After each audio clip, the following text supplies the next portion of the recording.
دوستو، اردو ادب کے آج کے اس ویڈیو میں جس شخصیت پر بات کروں گی وہ اردو کی مزاح نگاری میں کسی تعارف کا محتاج نہیں ہے، اور وہ نام ہے پطرس بخاری کا، جن کا زمانہ 1898 عیسوی سے 1958 عیسوی تک کا تھا۔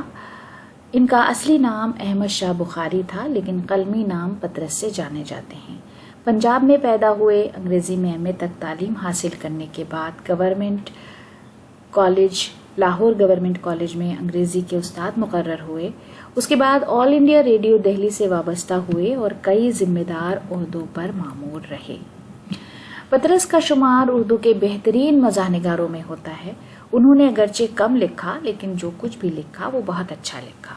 ان کے مزاحیہ مضامین کا مجموعہ مضامین پطرس کل 10 مضامین پر مشتمل ہے، مگر اس مختصر کتاب میں قہقہوں کی ایک دنیا آباد ہے۔ انہوں نے اپنے انگریزی ادب کے مطالعے سے فائدہ اٹھایا۔ ان کی تحریروں پر انگریزی طرز کی گہری چھاپ ہے۔ ان کی عبارت میں شوخی، شگفتگی، روانی اور بے ساختہ پن نمایاں ہے۔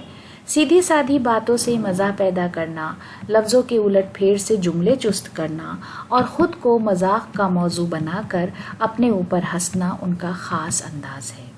وہ زندگی کی چھوٹی چھوٹی سچائیوں پر نظر رکھتے ہیں اور اپنے پڑھنے والوں کو خوب ہنساتے ہیں۔ ان کی ظرافت کا سرچشمہ ان کی ذہانت اور خوش طبعی ہے۔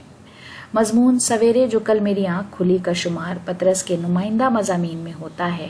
اس میں انہوں نے صبح نہ جاگ سکنے کی مشکل کو مزے لے لے کر بیان کیا ہے۔